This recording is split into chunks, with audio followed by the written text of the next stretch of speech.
کئی دن بعد جب وہ کفرنہوم میں پھر داخل ہوا تو سنا گیا کہ وہ گھر میں ہے۔ پھر اتنے آدمی جمع ہو گئے کہ دروازے کے پاس بھی جگہ نہ رہی، اور وہ ان کو کلام سنا رہا تھا۔ اور لوگ ایک مفلوج کو 4 آدمیوں سے اٹھوا کر اس کے پاس لائے، مگر جب وہ بھیڑ کے سبب سے اس کے نزدیک نہ آ سکے تو انہوں نے اس چھت کو جہاں وہ تھا کھول دیا اور اسے ادھیڑ کر اس چارپائی کو جس پر مفلوج لیٹا تھا لٹکا دیا۔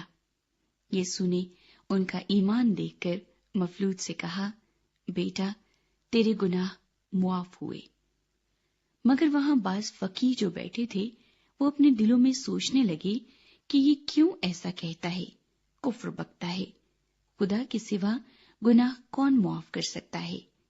اور فی الفور یسوع نے اپنی روح سے معلوم کر کے کہ وہ اپنے دلوں میں یوں سوچتے ہیں ان سے کہا، تم کیوں اپنے دلوں میں یہ باتیں سوچتے ہو؟ آسان کیا ہے، مفلوج سے یہ کہنا کہ تیرے گناہ معاف ہوئے، یا یہ کہنا کہ اٹھ اور اپنی چارپائی اٹھا کر چل پھر؟ لیکن اس لیے کہ تم جانو کہ ابن آدم کو زمین پر گناہ معاف کرنے کا اختیار ہے، اس نے اس مفلوج سے کہا، میں تجھ سے کہتا ہوں اٹھ، اپنی چارپائی اٹھا کر اپنے گھر چلا جا۔ اور وہ اٹھا اور فی الفور چارپائی اٹھا کر ان سب کے سامنے باہر چلا گیا۔ چنانچہ وہ سب حیران ہو گئے اور خدا کی تمجید کر کے کہنے لگے، ہم نے ایسا کبھی نہیں دیکھا تھا۔ لاوی کی بلاہٹ۔ وہ پھر باہر جھیل کے کنارے گیا اور ساری بھیڑ اس کے پاس آئی اور وہ ان کو تعلیم دینے لگا۔ جب وہ جا رہا تھا تو اس نے حلفئی کے بیٹے لاوی کو محصول کی چوکی پر بیٹھے دیکھا اور اس سے کہا، میرے پیچھے ہو لے۔ پس وہ اٹھ کر اس کے پیچھے ہو لیا، اور یوں ہوا کہ وہ اس کے گھر میں کھانا کھانے بیٹھا، اور بہت سے محصول لینے والے اور گناہگار لوگ یسوع اور اس کے شاگردوں کے ساتھ کھانے بیٹھے، کیونکہ وہ بہت تھے اور اس کے پیچھے ہو لیے تھے۔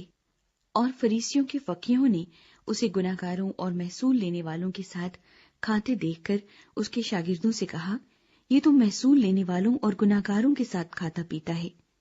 یسوع نے یہ سن کر ان سے کہا، تندرستوں کو طبیب کی ضرورت نہیں بلکہ بیماروں کو، میں راست بازوں کو نہیں بلکہ گناہگاروں کو بلانے آیا ہوں۔ روزے کے متعلق سوال۔ اور یوحنا کے شاگرد اور فریسی روزے سے تھے۔ انہوں نے آ کر اس سے کہا، یوحنا کے شاگرد اور فریسیوں کے شاگرد تو روزہ رکھتے ہیں، لیکن تیرے شاگرد کیوں روزہ نہیں رکھتے؟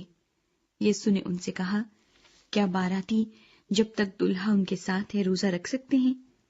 جس وقت تک دلہا ان کے ساتھ ہے وہ روزہ نہیں رکھ سکتے، مگر وہ دن آئیں گے کہ دلہا ان سے جدا کیا جائے گا، اس وقت وہ روزہ رکھیں گے۔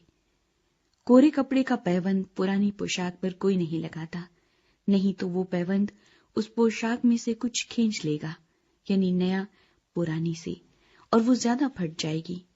اور نئی مے کو پرانی مشکوں میں کوئی نہیں بھرتا، نہیں تو مشکیں مے سے پھٹ جائیں گی اور مے اور مشکیں دونوں برباد ہو جائیں گی، بلکہ نئی مے کو نئی مشکوں میں بھرتے ہیں۔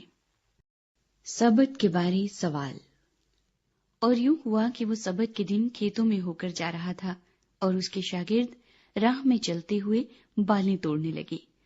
اور فریسیوں نے اس سے کہا، دیکھ، یہ سبت کے دن وہ کام کیوں کرتے ہیں جو روا نہیں؟ اس نے ان سے کہا، کیا تم نے کبھی نہیں پڑھا کہ داؤد نے کیا کیا جب اس کو اور اس کے ساتھیوں کو ضرورت ہوئی اور وہ بھوکے ہوئے؟ وہ کیوں کر ابھی یاتر سردار کاہن کے دنوں میں خدا کے گھر میں گیا، اور اس نے نظر کی روٹیاں کھائیں، جن کو کھانا کاہنوں کے سوا اور کسی کو روا نہیں، اور اپنے ساتھیوں کو بھی دی۔ اور اس نے ان سے کہا، سبت آدمی کے لیے بنا ہے، نہ آدمی سبت کے لیے، بس ابن آدم سبت کا بھی مالک ہے۔